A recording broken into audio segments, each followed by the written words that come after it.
So today let us start with competitive corner previous year questions.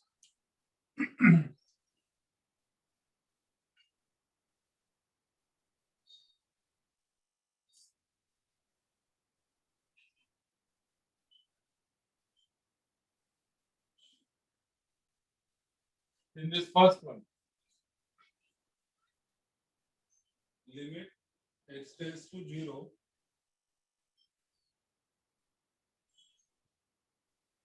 pi sin of pi cos square x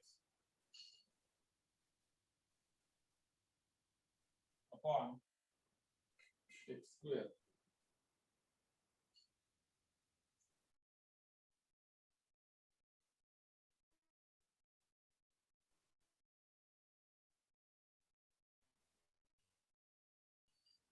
So this is from JE 2000.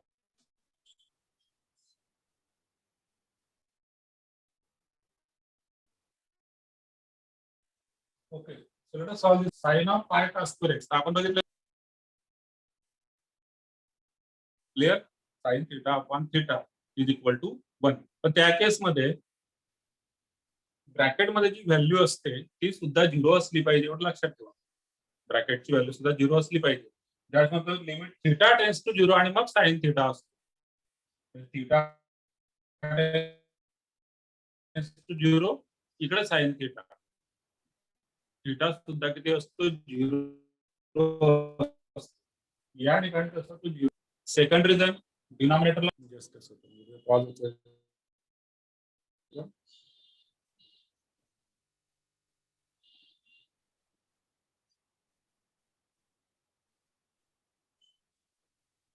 आता एकदा check करा.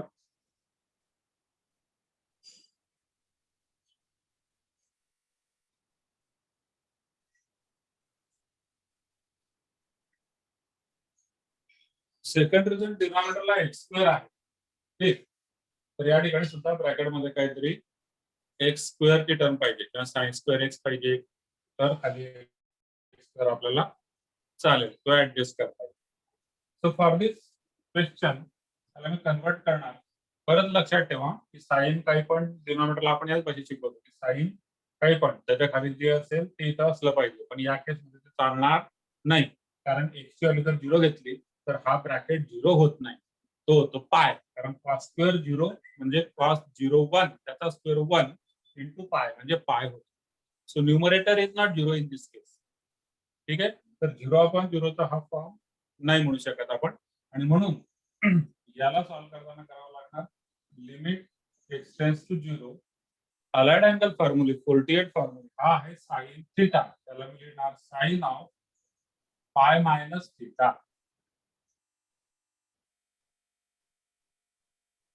Sign of pi minus theta upon X. कारण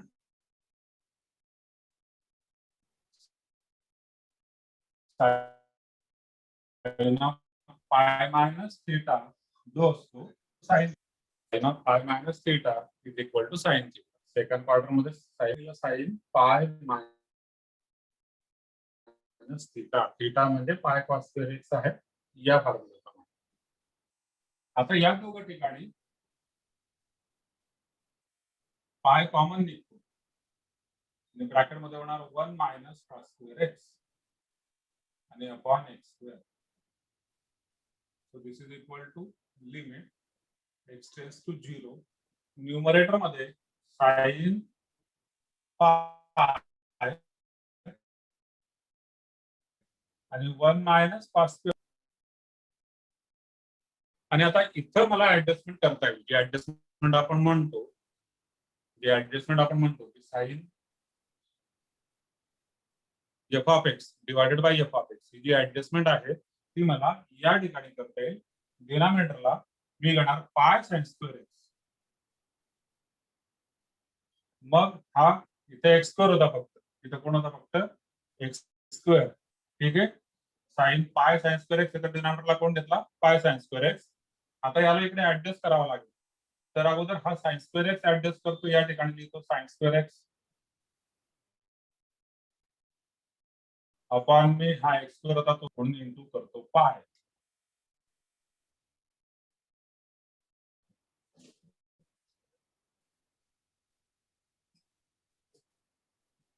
ठीक. And now this is equal to, आता याचा answer असेल sine f of x upon f of x म्हणजे 1 into हा sine square x upon x square तो सुद्धा 1 चा स्क्वेअर इंटू इथं आहे पाय, आन्सर होऊन जाणार पाय.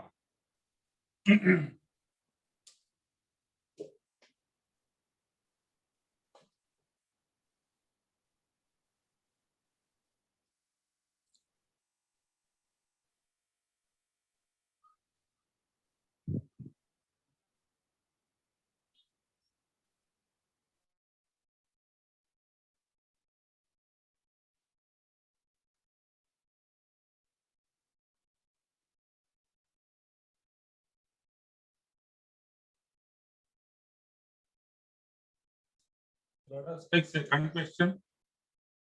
Limit x tends to 0, 1 minus cos 2x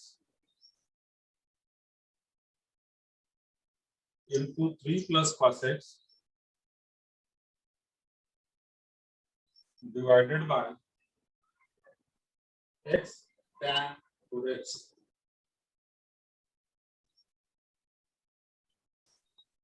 This is the question from JEE 2015. Now see, this is a quite simple question as far as JEE is concerned. JEE च्या हिशोबाने simple आहे. ठीक आहे, हा तरी एक वेळेस म्हणता येईल आपल्याला JEE च्या हिशोबाने. बट दिस क्वेश्चन CET लेवलचा क्वेश्चन आहे. हा 1 मायनस कॉस आपल्याला माहिती नाही, 1 मायनस कॉस 2 थीटा म्हणजे 2 साइन स्क्वेअर थीटा. ठीक, मग त्याच्यापासून साइन स्क्वेअर म्हणजे त्याच्या डिनॉमिनेटरला पाहिजे एक्स स्क्वेअर. हा आहे एक्स स्क्वेअर, हा एक्स स्क्वेअर आहे, एक्स इंटू एक्स हा एक्स स्क्वेअर, आणि याचं लिमिट डायरेक्ट निघतं 3 प्लस कॉस एक्स हा डायरेक्ट मेथडने लिमिट निघतं. बघा ऍडजस्टमेंट करतो एका स्टेप मध्ये, कमीत कमी स्टेप मध्ये आपण सॉल्व्ह करायचं आहे. Limit x tends to 0, 1 minus cos 2x म्हणजे 2 साइन स्क्वेअर एक्स. ठीक आहे, डिनॉमिनेटरला घेणार एक्स, या एक्स ला कॅन्सल करण्यासाठी इकडे येणार एक्स. ठीक, इथे डिनॉमिनेटरला एक्स स्क्वेअर लागणार ना, आणि ऑलरेडी फक्त एक्स होता तरी आपण एक्स घेतला. इकडे येणार टॅन 4x म्हणून इथे टॅन 4x म्हणून इथे लागणार 4x, मग इंटू करणार 1/4 आणि into limit x tends to 0 हा 3 प्लस कॉस एक्स हे डायरेक्ट मेथडने लिमिट निघणार आहे. हा ब्रॅकेटचं लिमिट डायरेक्ट मेथडने निघणार, ते बाजूला लिहिलं आणि इकडे ऍडजस्ट 1 मायनस कॉस 2x म्हणजे 2 sign square x. Sign square x आहे, मग त्याच्या डिनॉमिनेटरला एक्स स्क्वेअर लागणार बरोबर, पण ऍक्च्युली कोण होता, फक्त एक्स होता, फक्त एक्स होता, म्हणजे इथे एक एक्स मी जास्त घेतलाय तर तो इकडे ऍडजस्ट केला. नंतर त्याच्या डिनॉमिनेटरला लिहिला हा टॅन 4x, टॅन 4x ला ऍडजस्ट करण्यासाठी वरती पण पाहिजे 4x, मग या 4 ला ऍडजस्ट करण्यासाठी इकडे 1 अपॉन.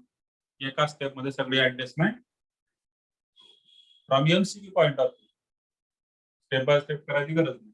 आता इथं सगळ्यात अगोदर कोण येणार, हा 2 sign square x upon x square म्हणजे तो झाला 1 चा square into 4x upon tan 4x तो झाला 1 इंटू इकडे आहे 1/4 इंटू हा किती होणार, हा 3 प्लस कॉस 0, कॉस 0 म्हणजे 1. हे आपल्याला असंही माहिती आहे की limit x tends to 0 cos x is 1. So this becomes 2 into 1/4 into 3 plus 1 म्हणजे 4, 4 4 कट होणार, आन्सर होऊन जाणार 2.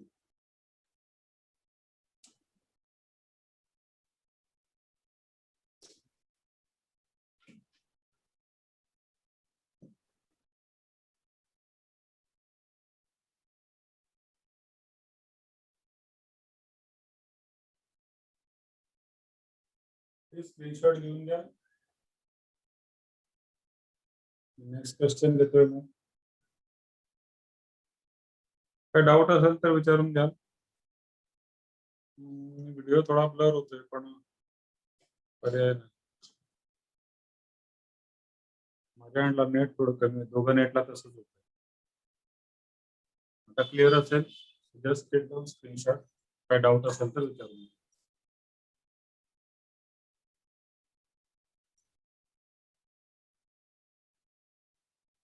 तो जेडब्ल्यूची क्वेश्चन बघा, 3-4 स्टेप 3 किंवा 4 स्टेप मध्ये सॉल्व्ह होत आहेत. 2014, 15.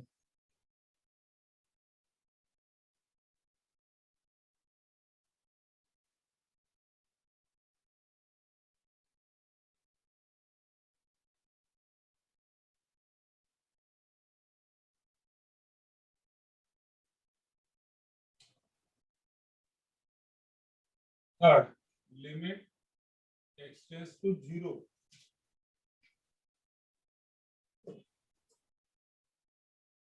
त्यांना असं विचारलेलं आहे, let p is equal to limit. Third question जो आहे त्याच्यामध्ये त्याने म्हटले let p is equal to limit x tends to 0 plus 1 plus tan square root x. 1 plus tan square root x bracket raised to 1 upon 2x.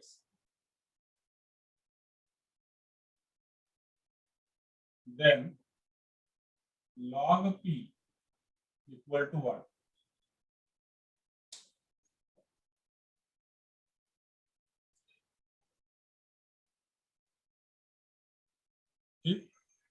Question लक्षात घ्या, p is equal to limit and we have to give or we have to find out answer for log p.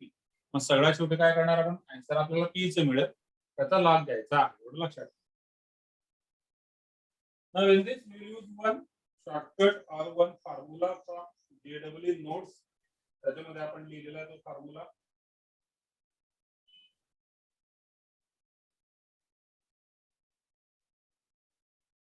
Formula असा लिहिलेला आपण, limit x tends to 0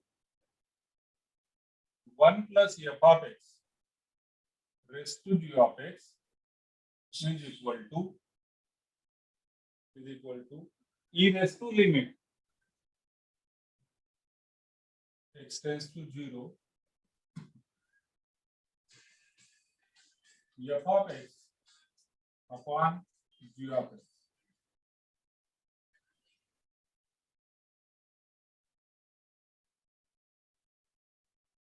Okay.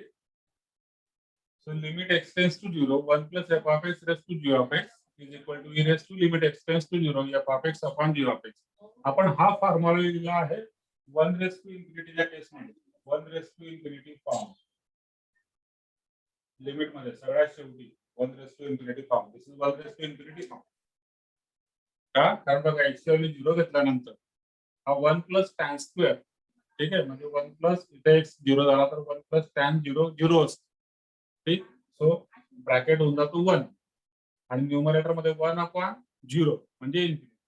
तर 1 raise to इन्फिनिटीचा form आहे, त्या केस मध्ये जर असा फॉर्मॅट असेल limit x tends to 0 1 plus f of x raise to g of x, it is answer is given as e raise to limit x tends to 0 f of x upon g of x. So let us find out answer for p. So therefore p is equal to e raised to limit x tends to 0 plus f of x किती आहे या ठिकाणी tan square root x आणि डिनॉमिनेटरला कोण येणार g of x.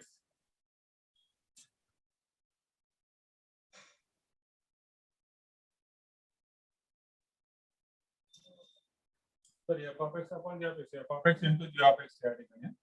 तर डिनॉमिनेटरला येणार 2x, कारण तो 1 upon 2x आहे. f of x into g of x एकदा चेक करा फॉर्म्युलामध्ये, f of x into g of x. तर tan square root x divided by 2x. आता हा 2x आणि इकडे tan स्क्वेअर रूट x त्याची ऍडजस्टमेंट होणार. So this is equal to e raise to 1 upon 2 constant आता बाहेर घेतो इनटू होणार limit x tends to 0 plus इकडे tan स्क्वेअर रूट x आहे म्हणजे tan root x bracket square.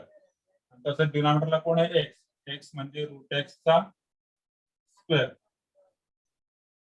ठीक, so this becomes e raised to 1 by 2 into आता याचं लिमिट किती होऊन जाणार tan root x upon root x म्हणजे 1 आणि त्याचा square. so this becomes e raised to 1 by 2. इकडे कोण आहे, इकडे आहे p, त्याचा मी घेणार आता log p. इकडे log घेतल्यानंतर होणार आन्सर 1 by 2 log e म्हणजे 1 by 2. so that is your answer.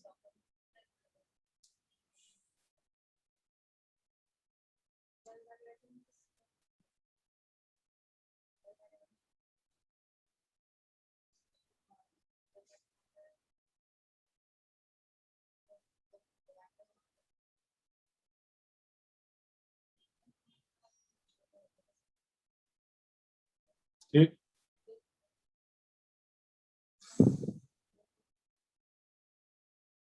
Doubt असेल तर विचारा.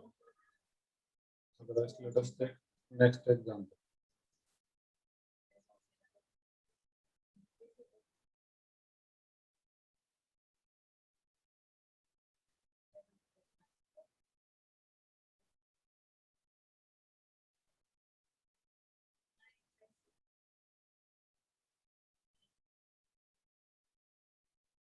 हा क्वेश्चन जो आपण घेतला इट वॉज फ्रॉम जे 2016. ठीक आहे, आता जो क्वेश्चन घेतला तो जे 2016 चा होता. पुढचा क्वेश्चन जे 2017 ला जो आलेला. Limit x tends to pi by 2.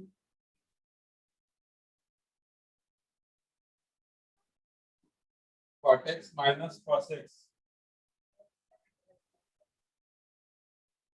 divided by pi minus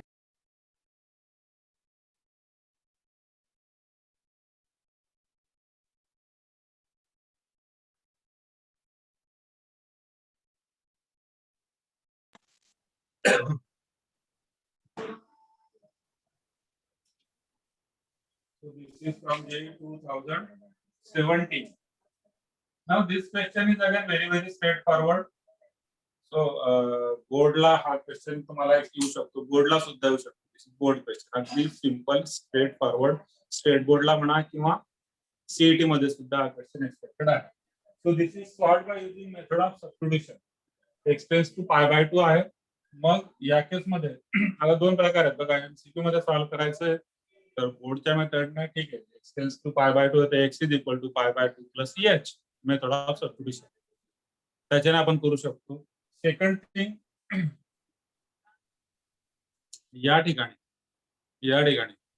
L hospital through सुद्धा आपल्याला अप्लाय करता येईल. पण लक्षात घ्या यल हॉस्पिटल सुद्धा 2 वेळा वापरावं.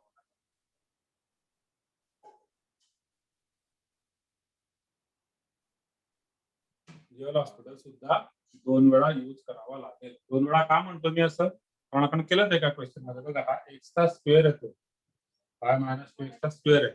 मग 2 वेळा केल्यानंतर हा 2x चा इफेक्ट जाणार आहे, म्हणून 2 वेळा डिफरन्शिएट करावा लागेल. ठीक, यल हॉस्पिटल. अदरवाइज आपण जर सबस्टिट्यूशन मेथडने करायचं म्हटलं तरी होणार put x is equal to pi by 2 plus h as x tends to pi by 2, h tends to 0. So limit होणार आता, limit h tends to 0. इथे येणार part x म्हणजे pi by 2 plus h minus cos x म्हणजे pi by 2 plus h divided by bracket मध्ये pi minus 2x. आता हा x आहे, ठीक, इथं तुम्ही 2x काढून घेऊ शकता. 2x किती असेल तर 2 ने मल्टिप्लाय केले, ठीक आहे.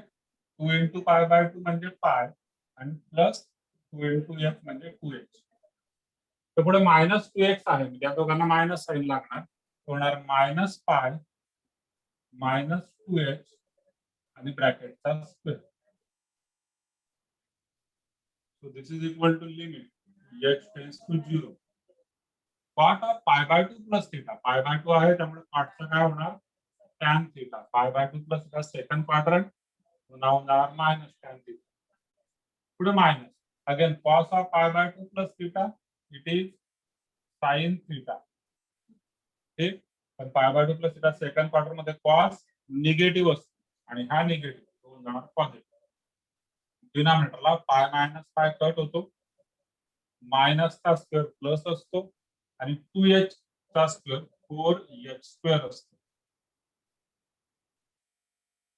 ठीक, आता या स्टेप मध्ये लक्षात घ्या, जर का या ठिकाणी h स्क्वेअर नसता, फक्त h असता, तर न्यूमरेटरचे 2 पार्ट आहेत, h दोघांना डिवाइड झाला असता. सिंपल मग लिमिट मिळून गेलं असतं. पण h स्क्वेअर आहे, न्यूमरेटरला सुद्धा काय करावं लागेल, आता न्यूमरेटरला सिम्प्लिफाय करावं लागेल. So this is equal to limit h tends to 0 sine h positive आहे मायनस टॅन h म्हणजे तो होणार sine h upon cos h. डिनॉमिनेटरला 4h². So this is equal to, आता आपण 4 जो आहे कॉन्स्टंट बाहेर येऊन जातो 1/4 into limit h tends to 0. न्यूमरेटरचा एलसीएम cos h तो कुठे येणार डिनॉमिनेटरला आणि इंटू h² आहे. हा cos h या sin h सोबत मल्टिप्लाय होणार तर तो होणार sin h cos h minus इकडे कोण आहे sin h.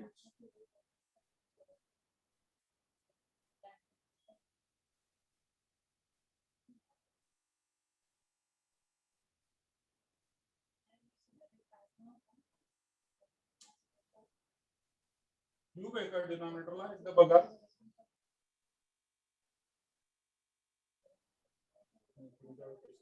क्यूब आहे या ठिकाणी स्क्वेअर नाहीये क्यूब आहे.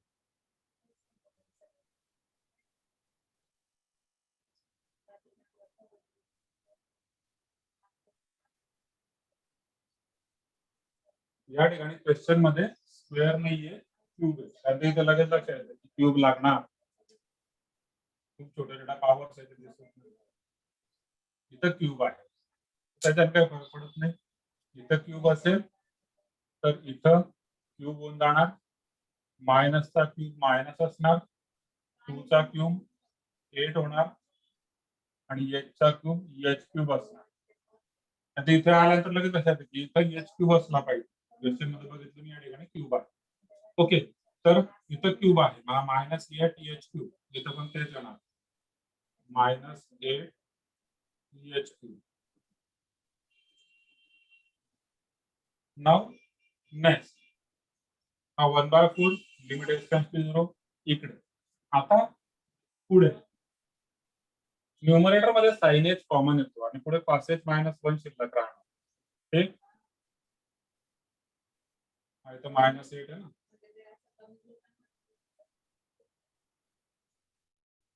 मायनस आणि इकडे h³.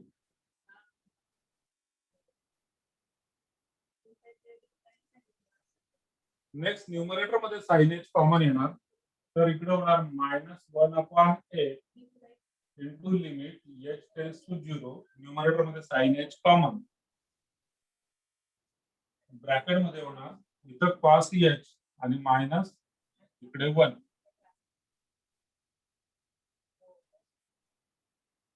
Divided by cos h आणि h³. याच्यातला फक्त इथं h³ घेतो आणि जो cos h आहे त्याला लिमिट सेपरेट करून टाकतो 1/cos h कारण तो डायरेक्ट मेथडने होणार आहे. या cos h चं लिमिट डायरेक्ट मेथडने सेपरेट नाही. दिस इज इक्वल टू, आता बघा या ठिकाणी हा cos h -1 आहे पण आपल्याला कोण लागतो 1 - cos h. आपल्याला लागतो 1 - cos h. ठीक म्हणून इथे मायनस साइन कॉमन घेतो ते करणार -1/-8 लिमिट h tends to 0. This is sin h into 1 - cos h आहे हा. ठीक 1 - cos h त्याचा फॉर्म्युला काय येणार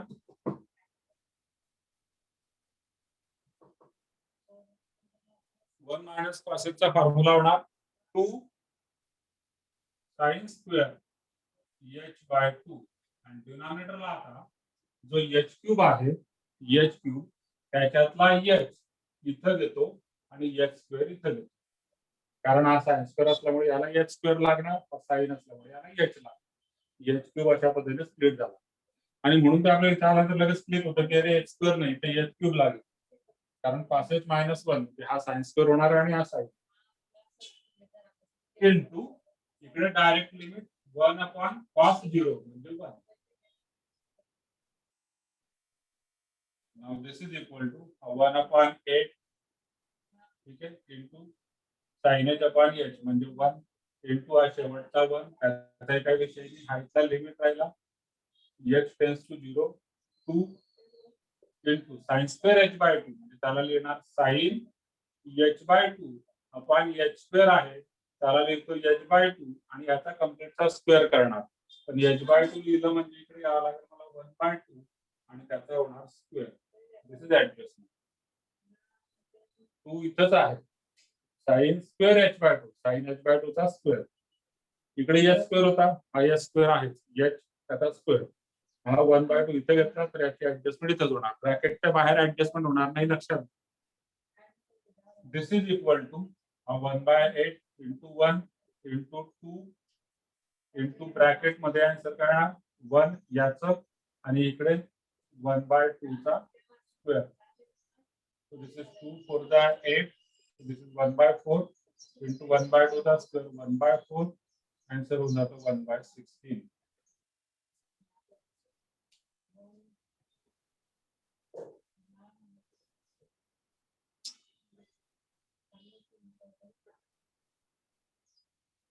स्टेट बोर्डचा क्वेश्चन आहे. सीईटी ला सुद्धा येऊ शकतो आणि जेडब्ल्यू ला आलेला आहे 2017 ला.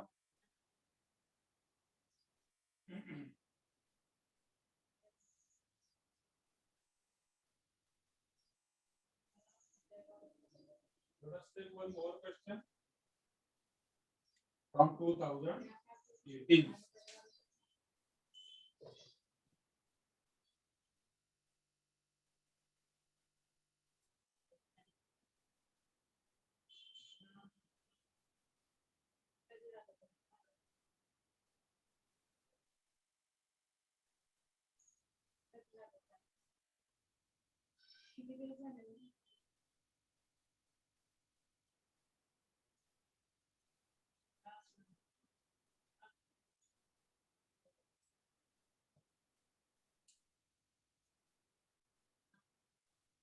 Good question from JEE 2018.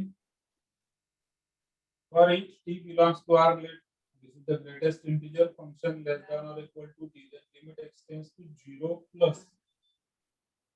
Question I have limit extends to 0 plus x in bracket greatest integer 1 upon x plus greatest integer 2 upon x plus and so on up to greatest integer 15 upon x plus and so on up to greatest integer 15 upon x bracket complete. So that is the question. This function is greatest integer function. This is greatest integer function.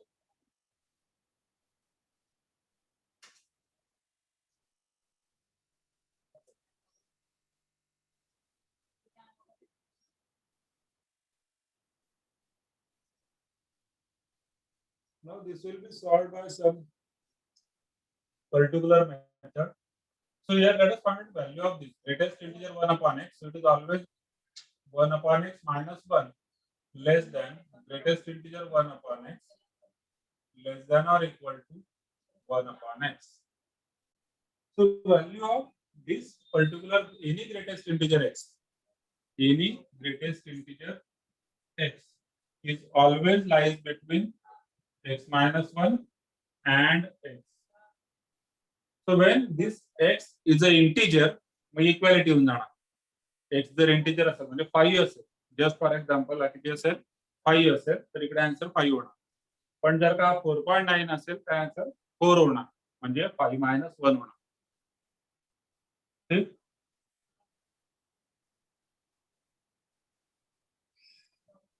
So similarly हा 1 upon x साठी जसं आपण बघतो की तो greatest integer 1 upon x it is always between 1 upon x minus 1 and 1 upon x. Similarly, greatest integer 2 upon x. It is always between 2 upon x minus 1 less than greatest integer 2 upon x less than or equal to 2 upon x. And similarly, it will go up to 15 upon x. So it is 15 upon x minus 1 less than greatest integer 15 upon x that is less than or equal to 15 upon x.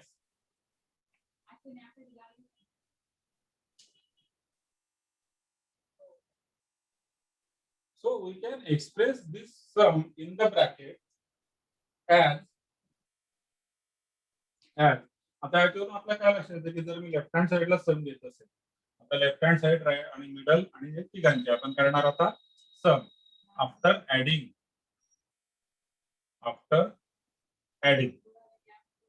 आता काय होणार left hand साइडची यांची सगळ्यांची मी addition जर केली तर ती असेल summation r is equal to 1 to 15, कारण हा 1/x 2/x 3/x असं 15/x, म्हणजेच तो झाला ब्रॅकेट मध्ये r/x. बघा लेफ्ट हँड साइड क्लिक करूया. r is varying from 1 to 15, so it is r/x म्हणजे 1/x 2/x 3/x up to 15/x. पुढे -1 प्रत्येकालाच आहे, म्हणून येणार -1 मध्ये साइन लेस दॅन.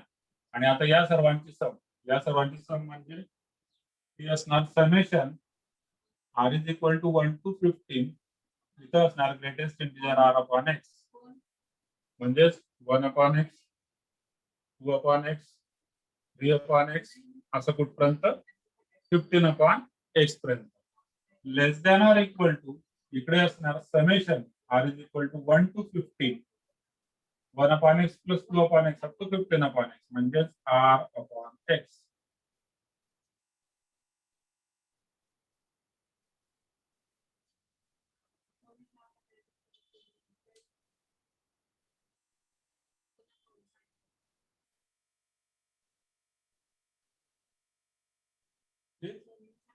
आता आपला जो क्वेश्चन आहे तो क्वेश्चन लक्षात घ्या.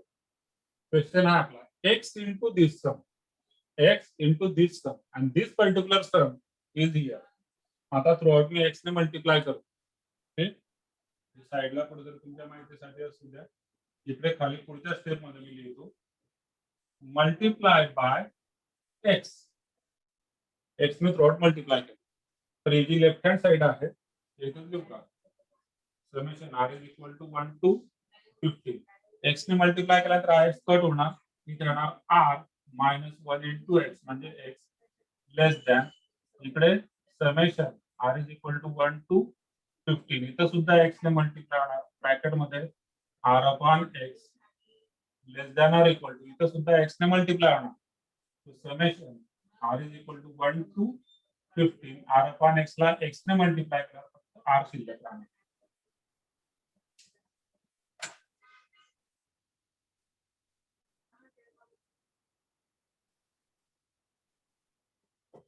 ठीक, बघा हा होता, त्याला आता x ने मल्टिप्लाय केलं थ्रूआउट. नाउ व्हॉट, आता याचं लिमिट आपल्याला काढायचं. आता याची व्हॅल्यू इकडे मिळेल, याचा आन्सर आपल्याला काढता येईल, याचा आन्सर मला फाइंड आउट करता येऊ शकतं. ठीक, याचं जे आन्सर येणार समेशन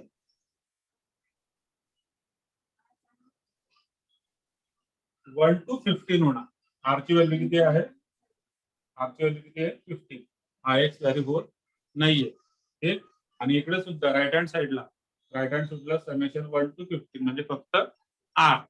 तर लेफ्ट हँड साइडचं जे आहे it is nothing but sum of, left hand side म्हणा का ही राईट हँड साइड म्हणा, सम ऑफ फर्स्ट 15 नॅचरल